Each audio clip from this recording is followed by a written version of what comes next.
네, 안녕하십니까. 오늘은 초보자분들이 절대 사면 안 되는 자리에 대해서 제가 설명을 드릴 텐데, 사실 주식에서 절대라는 말은 어울리지 않지만 그래도 이런 자리만큼은 피하자고 말씀을 드리는 거예요.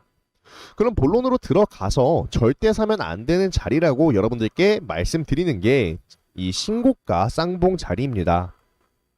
이 신고가 쌍봉은 테마주에서도 적용이 되고 모든 차트에서 적용이 되기 때문에 이 원리는 여러분들이 꼭 이해하고 꼭 숙지하고 계셔야 돼요.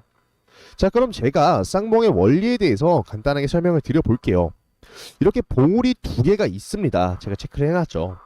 이렇게 봉우리 두 개가 있는 걸 쌍봉이라고 해요. 마치 산에 두 봉우리 같다 해서 쌍봉이라고 하는데, 그러면 이런 쌍봉 자리에서는 제가 왜 여러분들께 매수하면 안 된다고 말씀을 드렸을까요? 자, 여러분, 어떤 특정한 주식이 어떠한 이슈로 인해서 자, 이렇게 신고가를 찍어요. 상승이 쭉 나오다가 이렇게 신고가를 찍어요. 이렇게 신고가를 찍으면 주가가 어느 정도 이렇게 상승이 나왔다가 반드시 조정을 받기 시작합니다. 왜냐하면 올라갔으면 반드시 다시 내려가는 게 주식이고, 반대로 내려갔으면 다시 올라가는 게 주식이에요. 계속해서 상승만 하는 주식은 없습니다, 여러분. 반대로요, 계속해서 하락만 하는 주식 또한 없죠. 어쨌거나 이런 신고가를 찍은 주식이 어느 정도의 조정을 마치고, 이렇게 어느 정도의 조정을 마치고 다시 재조명을 받아서 신고가 돌파를 시도를 하거든요. 그럼 이제 여기서부터가 굉장히 중요해요. 일단 신고가를 찍은 주식들은 쉽게 죽지 않을 확률이 큽니다.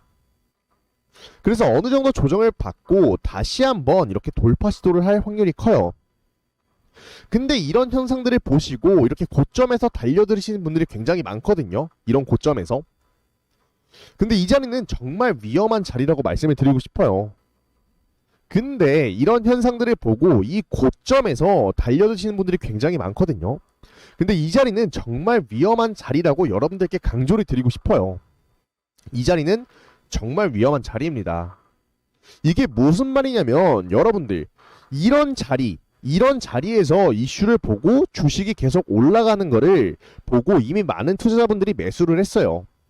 이 주식은 더 오르겠다 하면서 투자자분들이 매수를 했는데, 주가가 반대로 빠지기 시작하니까 개인 투자자들의 심리가 어떻게 되냐면, 뒤돌아보니까 이 자리가 신고가였네? 이렇게 생각을 해요. 이 자리에서 평생 물려있으면 어떡하지? 주가가 빠질 때마다 제발 내 평균 단가만 와라, 그럼 후회 없이 손절하겠다, 이런 심리를 가지고 계시거든요. 그래서 이렇게 첫 봉우리가 형성이 되고, 두 번째 쌍봉이 나올 때는 자, 여기서 물린 투자자 분들이 평단가가 오자마자 전부 던지기 시작하죠. 그럼 여기에 악성 매물이 이 고점에서 전부 터져 나오기 시작하는 거거든요. 그동안 고통받던 투자자분들이 모든 물량을 이곳에서 던지기 시작하고 매도 폭탄이 나오기 시작하면서 주가는 다시 한번 이렇게 빠지기 시작해요. 보이시죠? 이런 식으로 주가는 다시 한번 빠지기 시작합니다. 이게 심리상 안 던지기 어렵고, 여러분들은 이런 현상을 보면서 이번에는 고점을 돌파하고 대시세가 열리는 거 아닌가 하면서 이런 자리에서 매수하시면 절대 안 됩니다. 쌍봉 자리는 절대 매수를 하면 안 되는 자리예요. 물론 제가 영상 초반에도 말씀드렸지만 주식에는요, 절대라는 말은 없습니다. 이 쌍봉 신고가를 뚫고 대시세가 시작되는 경우도 분명히 있거든요. 이 고가를 뚫어주면서 대시세가 시작되는 경우도 있는데, 그런 경우는 어떤 경우냐면요, 분명히 이렇게 올라갈 때 이런 주식들은 이슈가 터질 거예요. 이런 이슈를 다시 봤기 때문에 주식이 올라가는 거거든요. 그런데 여러분들, 그 이슈가 이전 신고점으로 올라갈 때 이 부분에서의 이슈와 같으면 절대 안 돼요. 그러니까 여기서 나오는 이슈가 이전의 이슈와 같으면 안 된다는 거예요. 이전 고점으로 이끈 이슈보다 훨씬 더 크고 파격적인 호재 요인이 떠야지 이 신고가를 뚫을 수가 있는 거고, 그리고 거래량도 보시면 굉장히 크게 나와야 됩니다. 이때의 거래량보다 훨씬 더 큰 거래량이 나와야 돼요. 그래야지 모든 개인 투자자들이 던졌는데도 불구하고 그 물량을 다 받아먹고 새로운 시대를 열 수가 있는 겁니다.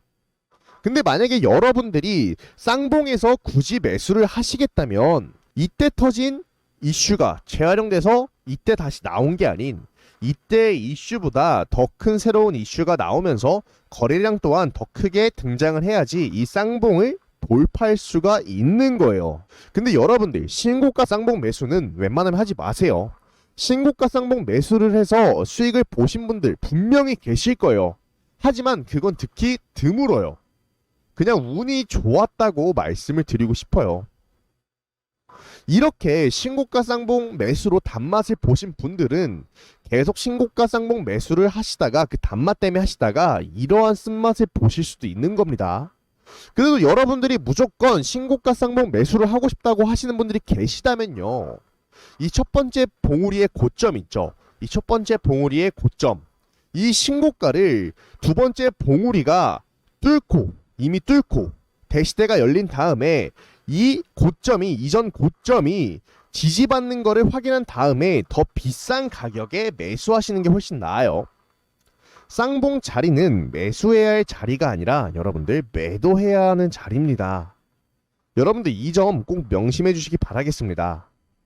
오늘 이렇게 주식을 함에 있어서 절대 사면 안 되는 자리, 그래도 뭐 굳이 사야겠다고 하시면 매수를 해야 되는 자리에 대해서 제가 설명을 드렸는데, 오늘 이 영상이 여러분들께 큰 도움이 되셨으면 하는 바람으로 이번 영상을 마치도록 하겠습니다.